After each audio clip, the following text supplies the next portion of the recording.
आभासी ऊंचाई, वास्तविक ऊंचाई और माध्यम के अपवर्तनांक तीनों में क्या रिलेशन होता है? वास्तविक ऊंचाई, आभासी ऊंचाई और माध्यम का जो अपवर्तनांक होता है वो तीनों में क्या रिलेशन होता है? तीनों में आपको क्या संबंध होता है? वास्तविक ऊंचाई,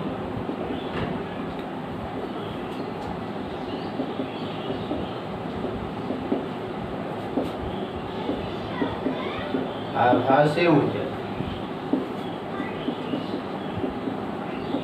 वास्तविक ऊंचाई, आभासी ऊंचाई एवं अपवर्तनांक में संबंध, relation between real height, apparent height and refractive index of the medium. Relation between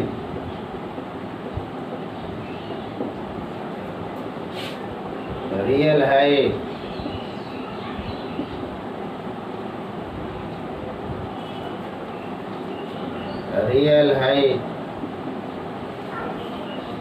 apparent height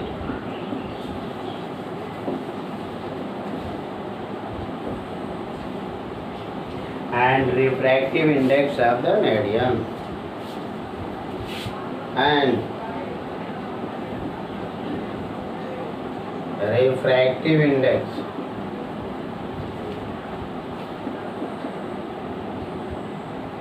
of the medium.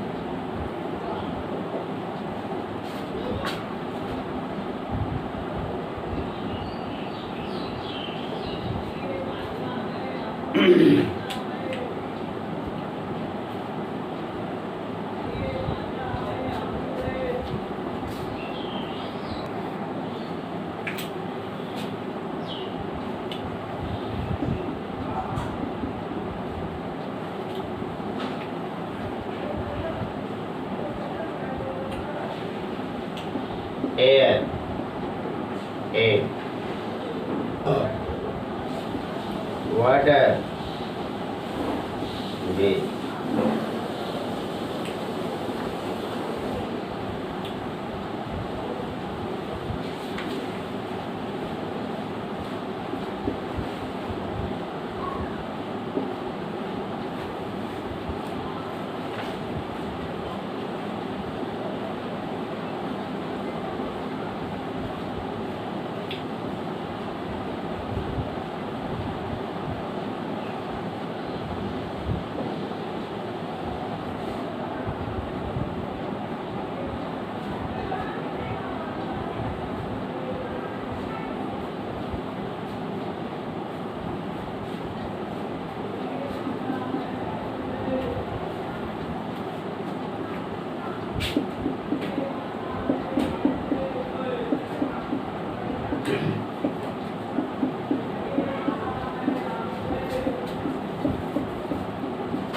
जैसे मान लिया कि ये आपका रेयर मीडियम है, प्रकाश के दृष्टिकोण से हवा जो है विरल माध्यम है, वाटर जो है सघन माध्यम है और विरल माध्यम के बिंदुओं पर आपका जो है पॉइंट ऑब्जेक्ट है, बिंदु वस्तु है, उससे एक किरण हमने लंबवत लिया है जिसका कोई रिफ्रैक्शन आपका नहीं होगा। दूसरी किरण बिंदु बी पर आपको आती है और दूसरी किरण बिंदु बी पर आती है और दूसरी किरण जो बिंदु बी पर आपको आती है ये विरल से सघन माध्यम में जाती है, अविलंब की ओर मुड़ जाती है। इसको हम पीछे की ओर बढ़ाते हैं तो बिंब का काल्पनिक प्रतिबिंब जो बनता है बिंदु आई पर बनता है। तो ओए जो होगा ये वास्तविक ऊंचाई होगी और आईए जो होगा ये आभासी ऊंचाई। ओए जो होगा ये वास्तविक ऊंचाई होगी और आईए जो होगा ये आभासी ऊंचाई होगी। अब प्रकाश की किरण जो है आपको एयर से वाटर में आ रही है, माने माध्यम ए से माध्यम बी में आ रही है। हम स्नेल्स लॉ का यूज करते हैं। आई जो आपका है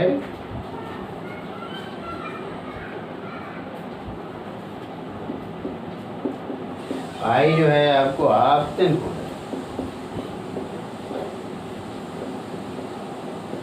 आर जो है ए अपवर्तन हो।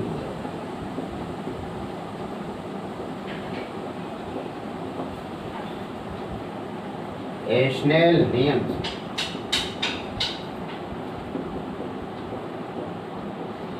स्नेल नियम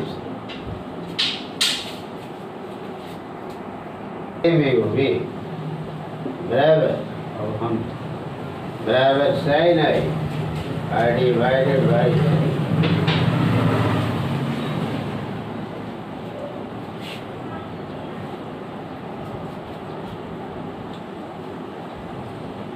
triangle A O B sine I is equal to A B by O.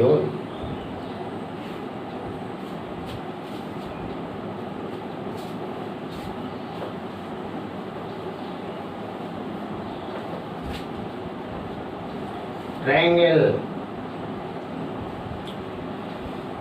I A B से साइन ए बी बटा A mu B is equal to A B divided by आपका O B divided by A B divided by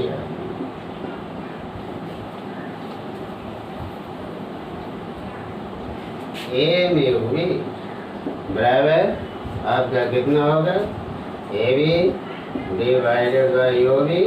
ये reverse हो जाएगा आपको, A होगा आई B divided by A B आपको cancel बराबर आई बी डिवाइडेड बाई।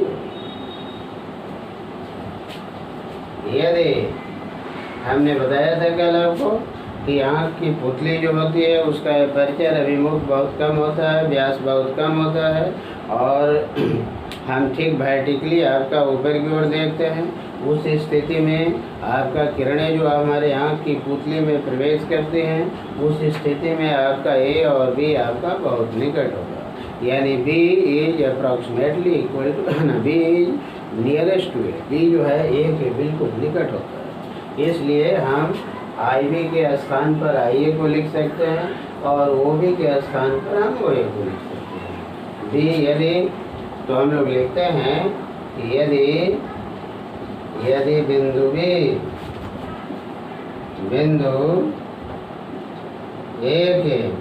बिंदु ए के सन्निकट हो, ए के सन्निकट हो, बिंदु बी बिंदु ए के सन्निकट हो, तो जैसे आपका बिंदु बी जो है बिंदु ए के सन्निकट हो, तो उस स्थिति में आपको आई बी अप्रोक्सीमेटली लगभग बराबर आपको आई और ओ बी लगभग बराबर आपका ओ ए। इसलिए ए म्यू बी बराबर आपको आई ए डिवाइडेड बाई ओ ए। आई ए माने आपको आभासी ऊंचाई डिवाइडेड बाई आपको वास्तविक ऊंचाई।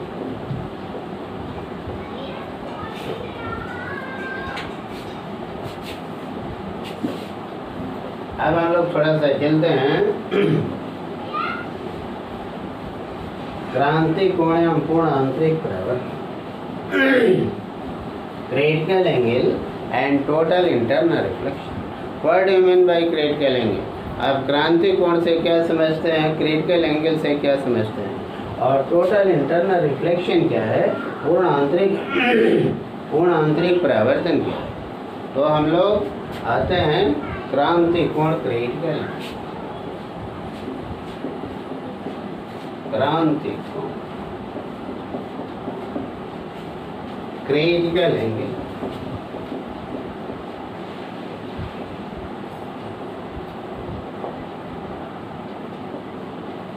इसको अक्सर हम लोग सी से रिप्रेजेंट क्रिटिकल क्रांति कोण,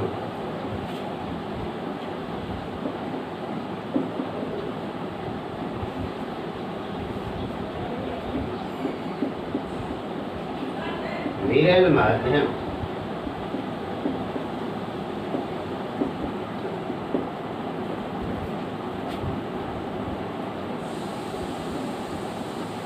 वाटर सघन माध्यम,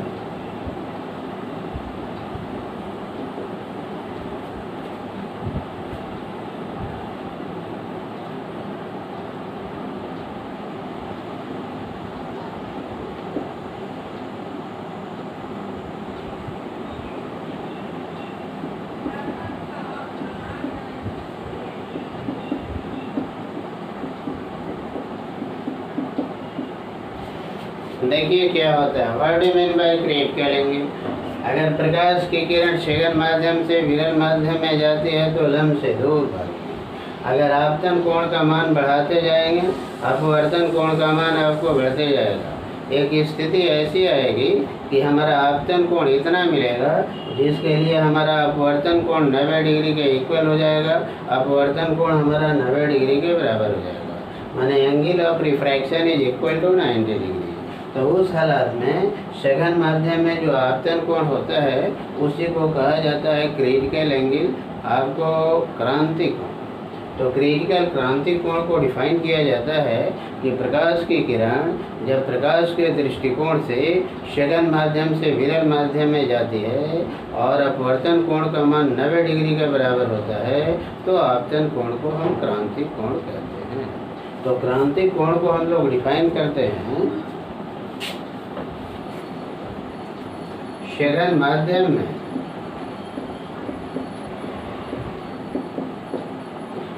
माध्यम में y आपतन कोण, जिसके लिए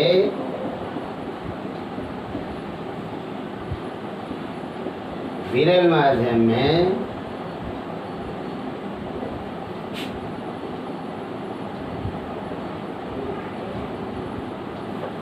अपवर्तन कोण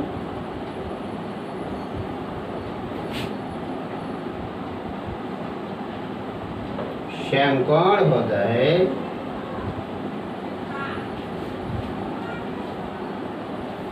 समकोण होता है क्रांति कोण कहलाता है।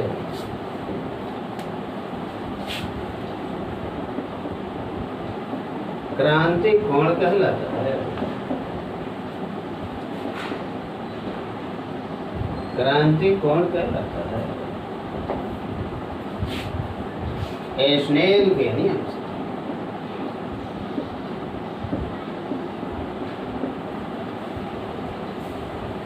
d mu is equal to sine I divided by sine is equal to आपको sine C divided by sine 90।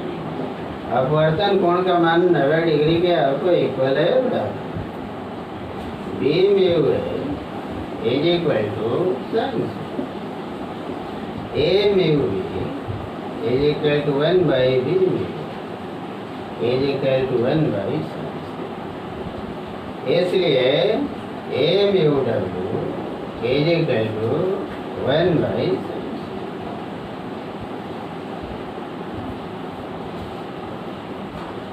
W जो आपको लिखा गया है, W आपका वाटर के लिए लिखा है,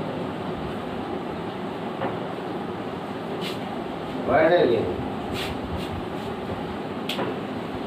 अब हम लोग देखते हैं टोटल इंटरनल रिफ्लेक्शन, पूर्ण आंतरिक परावर्तन। पूर्ण आंतरिक परावर्तन से आप क्या समझते हैं? What do you mean by total internal reflection?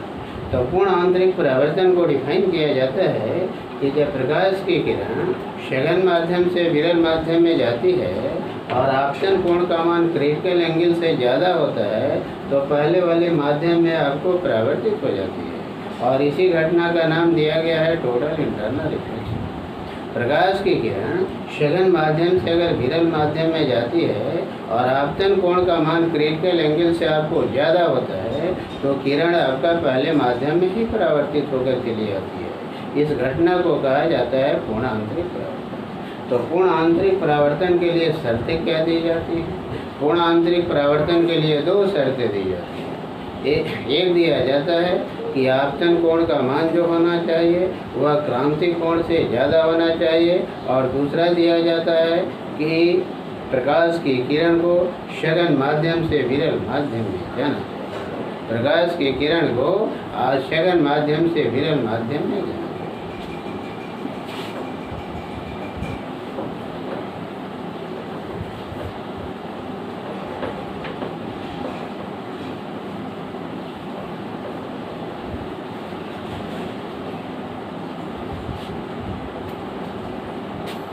पूर्ण आंतरिक परावर्तन। पूर्ण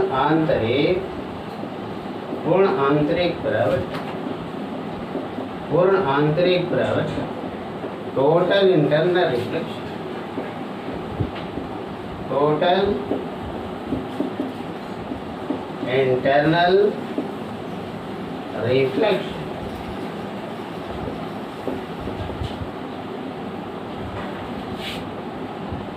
सघन माध्यम में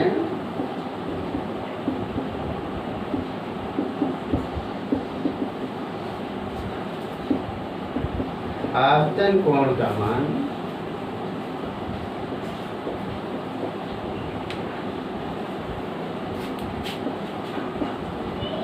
क्रांति कोण से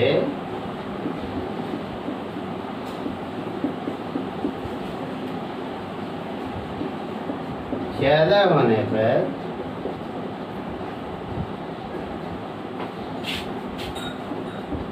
प्रकाश की किरण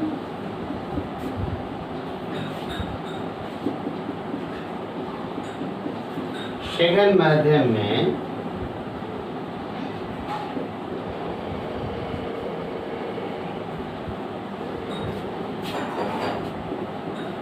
परावर्तित होकर चली जाती है। सघन माध्यम में परावर्तित होकर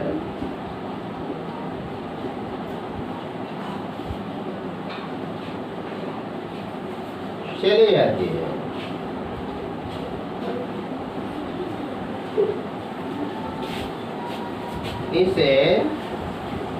इस घटना को पूर्ण आंतरिक परावर्तन कहा जाता है।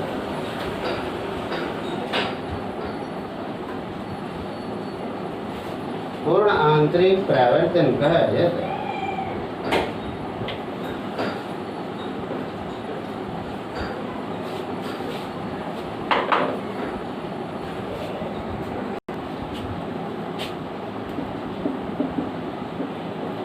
विरल माध्यम।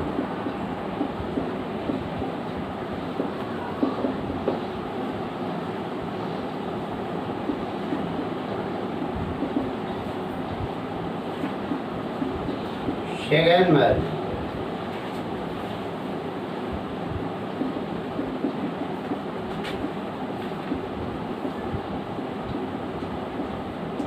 सघन माध्यम।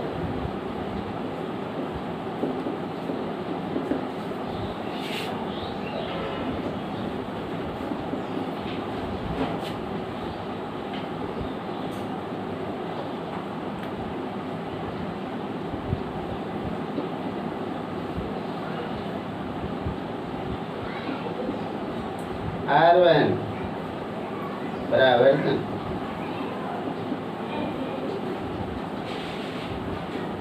प्रकाश की किरण पहले ही माध्यम में परावर्तित हो जाती है, और इसी घटना को हम कहते हैं टोटल इंटरनल रिफ्लेक्शन।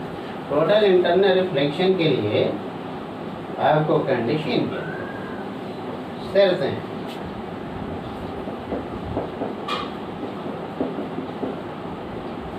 प्रकाश की किरण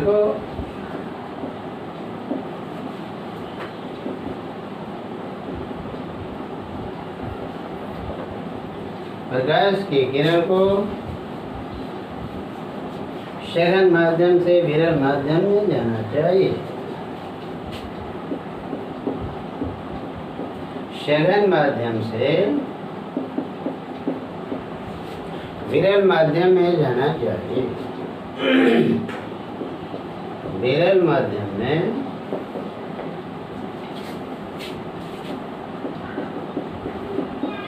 जाना चाहिए। दूसरा है आपतन कोण का मान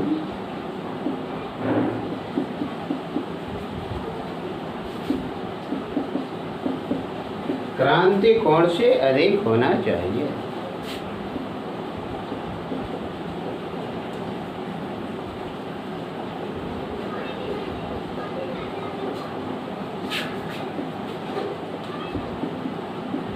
ज्यादा होना चाहिए।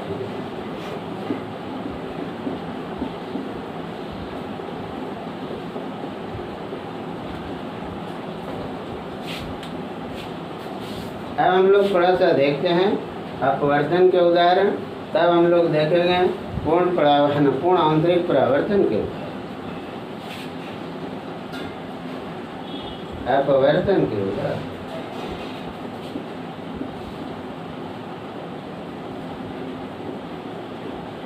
पहला है तारों का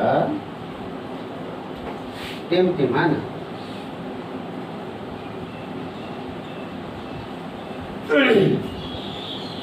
तारों से जो प्रकाश आता है हमको लगातार प्राप्त नहीं होता है, इसलिए हमको महसूस होता है कि तारे टिमटिमाते हैं। इसका कारण ये होता है कि वायुमंडल के जितने भी लेयर होते हैं उनका घनत्व आपका कुछ न कुछ डिफर करता है, कुछ न कुछ अंतर रखता है, जिसका नतीजा होता है कि उनका अपवर्तनांक भी आपका कुछ न कुछ अंतर रखता है। इसका नतीजा होता है कि प्रकाश की किरण जो है आपका कभी अधिक विचलित होती है, कभी कम विचलित होती है, कभी हमको प्रकाश मिलता है, कभी प्रकाश नहीं मिलता है। और यही कारण है कि हमको ये प्रतीत होता है कि तारे टिमटिमा रहे हैं। तो हम लोग पहले देखते हैं तारों का टिमटिमाना, ट्विंकलिंग ऑफ द स्टार्स। तारों का टिमटिमाना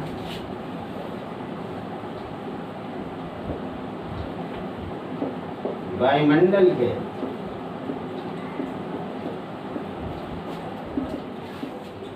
भिन्न वायुमंडल के भिन्न परतों के घनत्व में कुछ न कुछ अंतर होता है।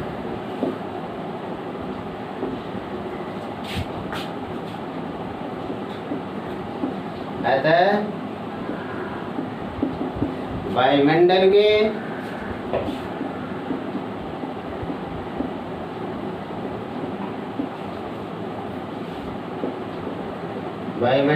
भिन्न भिन्न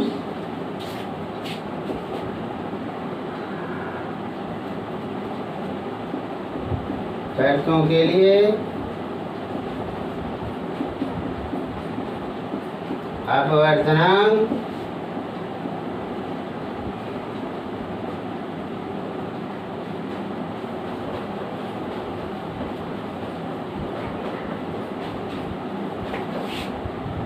अलग अलग होता है,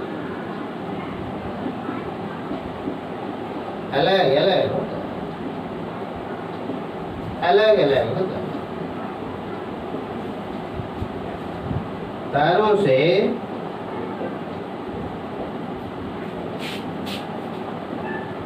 चलने वाले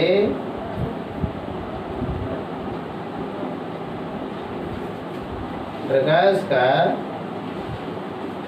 विचलन श्यामलोक नहीं होता।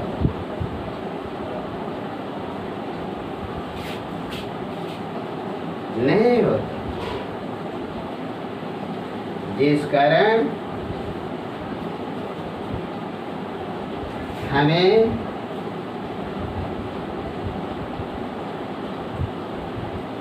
उनसे चलने वाला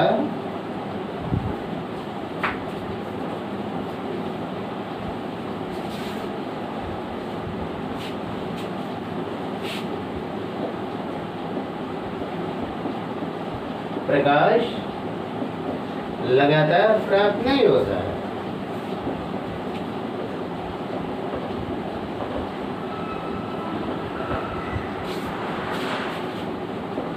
लगातार प्राप्त नहीं होता, जिससे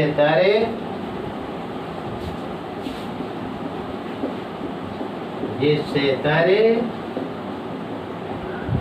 टिमटिमाते हुए प्रतीत होते हैं। जिससे तारे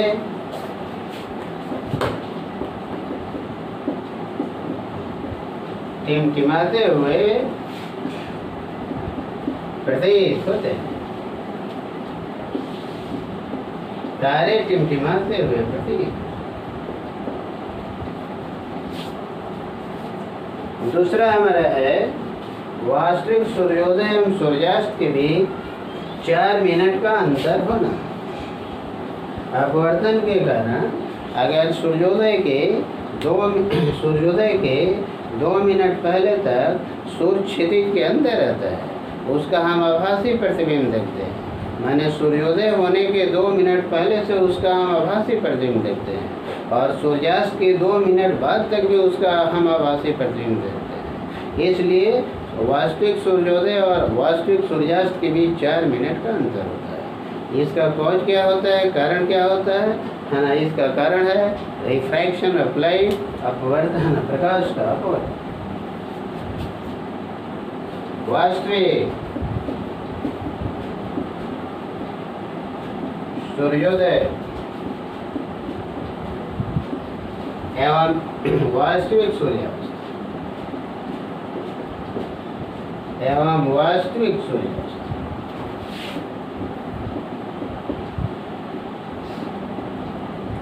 के बीच 4 मिनट का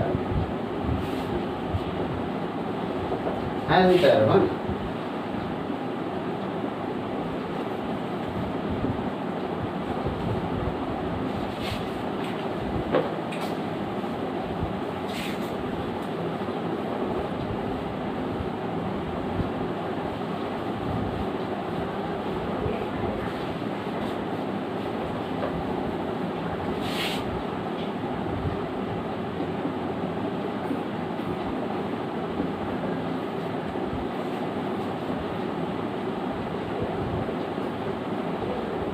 क्षितिज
इमेज जैसे ये आपका क्षितिज है, ये वायुमंडल है। वायुमंडल का रिफ्रैक्टिव इंडेक्स यूनिफॉर्म नहीं होता है, और सूर्य आपका क्षितिज के अंदर है और उससे किरण आती है और आकर के आपका अपवर्तित होती है, और अपवर्तित होने का नतीजा होता है कि इसका काल्पनिक प्रतिबिंब इस बिंदु पर बनता है। तो हमको लगता है कि आपका सूर्योदय जो है हो चुका है, लेकिन सूर्य को आपका नीचे से क्षितिज में आने में 2 मिनट का समय लगता है। उसी तरह से जब सूर्यास्त हो जाता है तो उसके काल्पनिक प्रतिबिंब को देखते हैं और 2 मिनट तक उसके काल्पनिक प्रतिबिंब को देखते हैं, और यही कारण है कि वास्तविक सूर्योदय और सूर्यास्त के बीच हमको 4 मिनट का अंतर होता है। सूर्य का सूर्योदय से 2 मिनट सूर्योदय से 2 मिनट पहले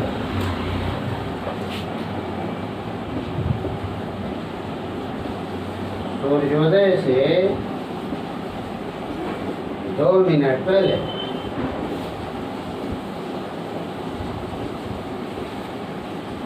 एवं सूर्यास्त के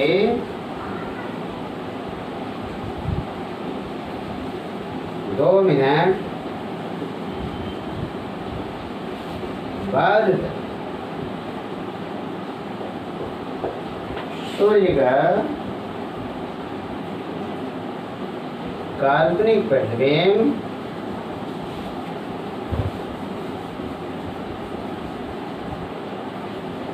हमें प्राप्त होता है।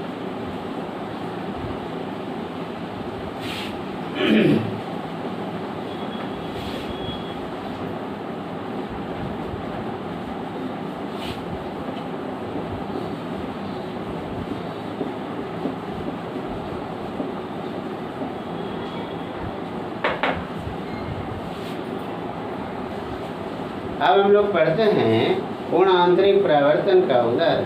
पूर्ण आंतरिक परावर्तन के उदाहरण क्या हैं? जैसे हीरे का चमकना, ब्रिलियंस ऑफ द डायमंड। तो हीरे को विशेष तरीके से अगर तराशा जाता है, हीरे को विशेष तरीके से कटा जाता है, तो पूर्ण आंतरिक परावर्तन के कारण वो चमकता है। तो पहला हम लोग देखते हैं हीरे का चमकना।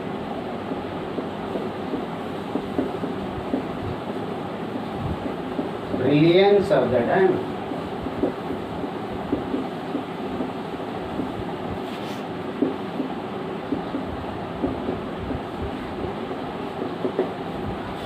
हीरे को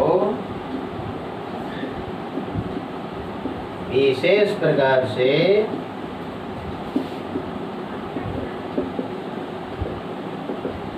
तराशने पर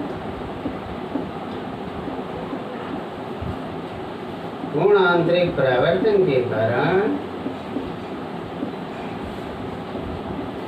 पूर्ण आंतरिक परावर्तन के कारण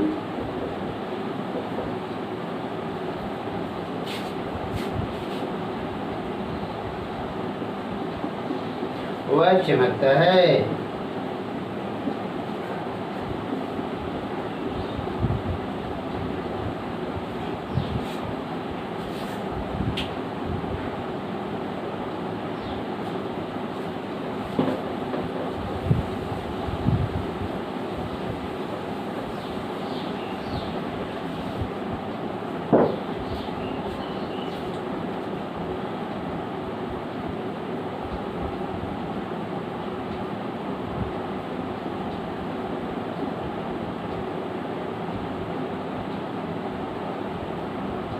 I greater than C.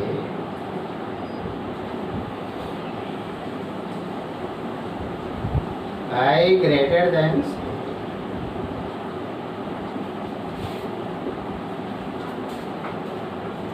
I बड़ा है C से, critical. I greater than C. I क्रांति कोण, आपतन कोण का मान यहाँ क्रांति कोण से बड़ा है। आपतन कोण का मान क्रांति कोण से बड़ा है।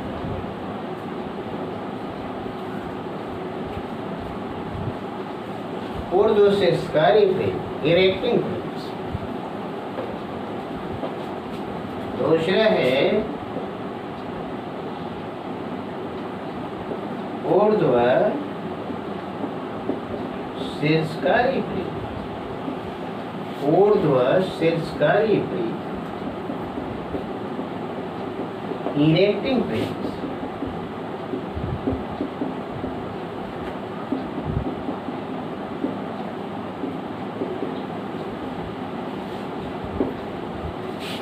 एक पेज पूर्ण आंतरिक परावर्तन के कारण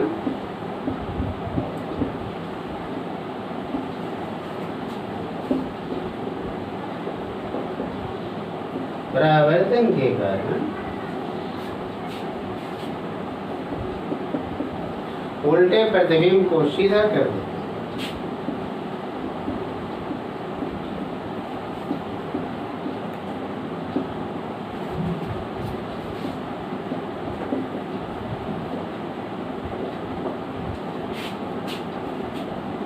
कर देते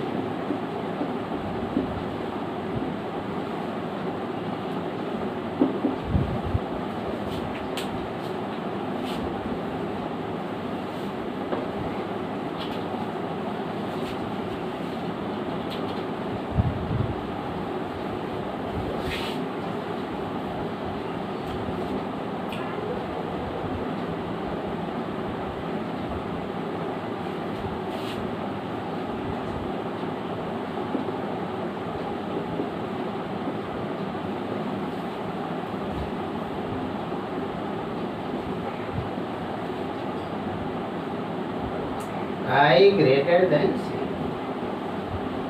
I greater than C.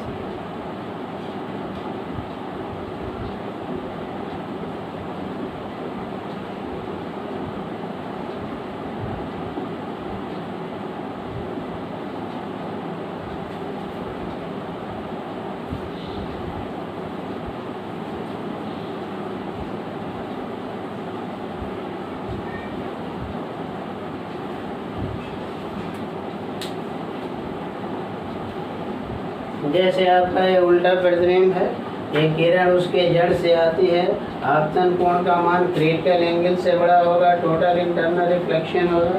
किरण यहाँ पर लंबवत आएगी जो सीधे चली जाएगी, वहीं स्थिति बिंदु ए से चलने वाली किरण के लिए होता है, इसलिए ए का प्रतिबिंब ए डैश पर बनता है और इसके टेल का प्रतिबिंब आपको बी डैश पर बनता है। एक दूसरा हम लोग इसका एग्जाम्पल भी देते हैं, है ना, इरेक्टिव प्लेन।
पता क्या है कि ये जो फ्रेम है, यहाँ पर दोनों कुछ ऑब्जेक्ट के टेल और हेड से किरणें चलती हैं और आकर के यहाँ पर आपतन कोण का मान क्रिटिकल एंगल से ज़्यादा होता है, टोटल इंटरनल रिफ्लेक्शन होता है, फिर यहाँ पर किरणें आती हैं तो ये आपतन कोण होता है और इसका मान जैसे ही क्रिटिकल एंगल से ज़्यादा होता है, यहाँ पर आपका टोटल इंटरनल रिफ्लेक्शन होता है और बिंदु बी का उसके टेल का इमेज आपका नीचे बन जाता है और हेड का इमेज आपका ऊपर बन जाता है। तो इनको हम कहते हैं ऊर्ध्वशीर्षकारी प्लेन। एक और हम लोग टॉपिक देखते हैं, मृग मरीचिका माइरेज।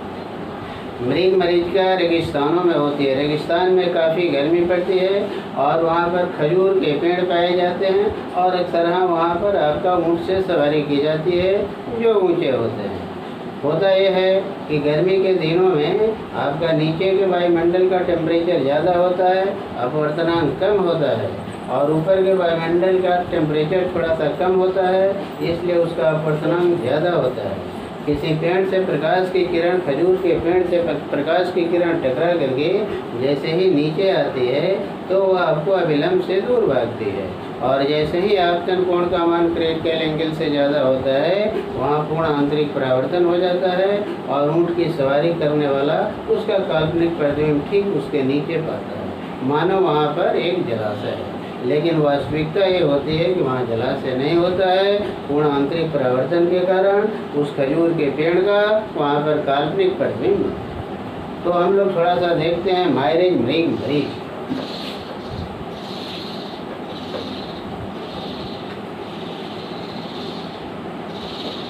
यह रेगिस्तानों में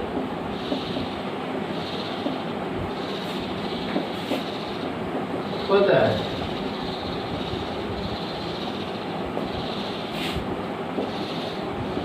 रेगिस्तान में गर्मी अधिक पड़ती है।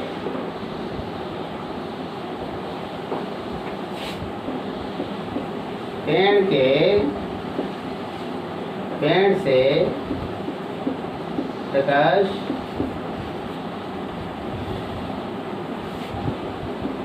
टकरा कर नीचे आता है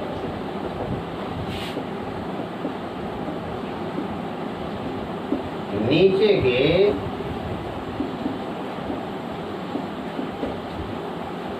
वायुमंडल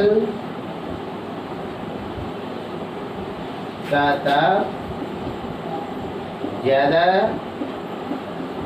एवं घनत्व तथा अपवर्तनांक कम होता है तथा अपवर्तनांक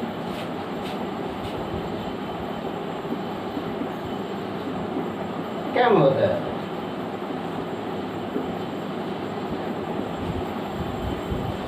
ऊपर के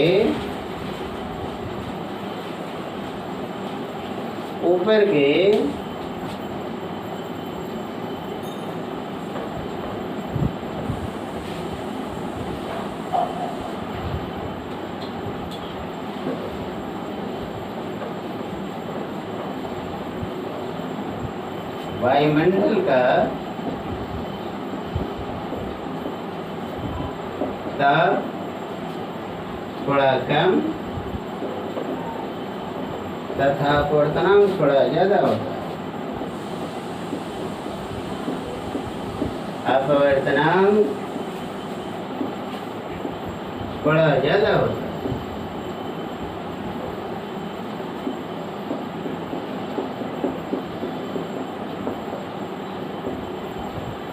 थोड़ा ज्यादा होता है। प्रकाश की किरण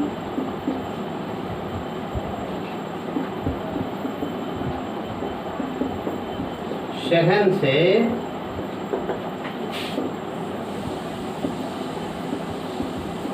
विरल माध्यम में आती है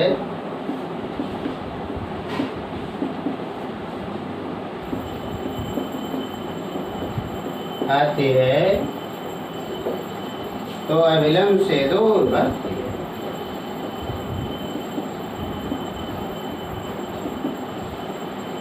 अविलंब से दूर भागती है। आपतन कोण का मान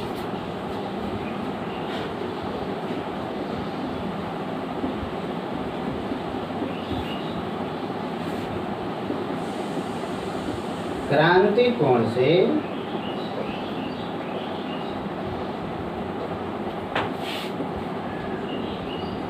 ज्यादा होने पर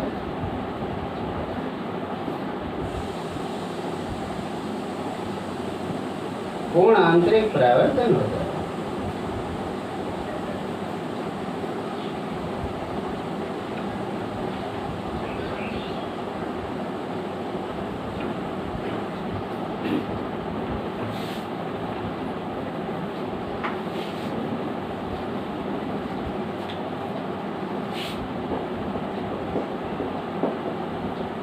होता है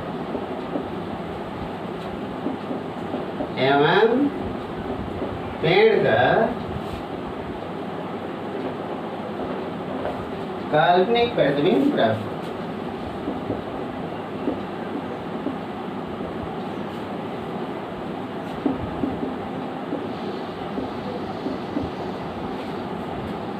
है। मानो वहाँ जलाशय है,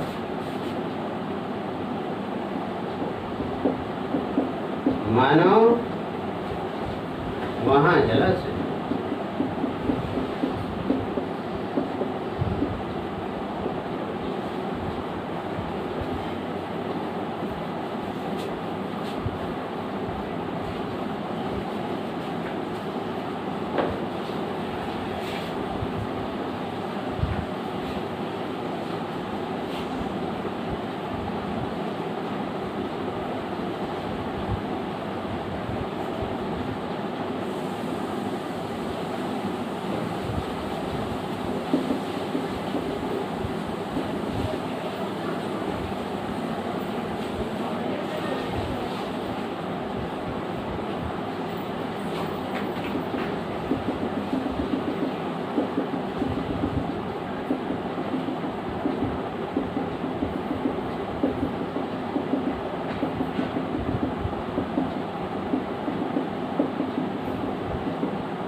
होता क्या है कि जैसे आपका जो दिखाया गया है डॉटेड डॉटेड पेड़ दिखाया गया है, it is tree, it is tree, ये आपका पेड़ है। काल्पनिक पेड़ में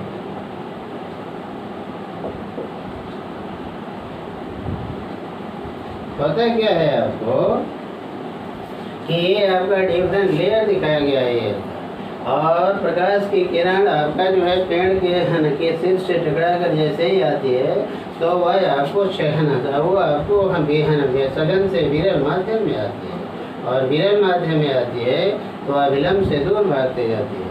और जैसे ही आपतन कोण का मान क्रिटिकल एंगल से ज़्यादा होता है, यहाँ पर आई जो है ये सी से ज़्यादा होता है।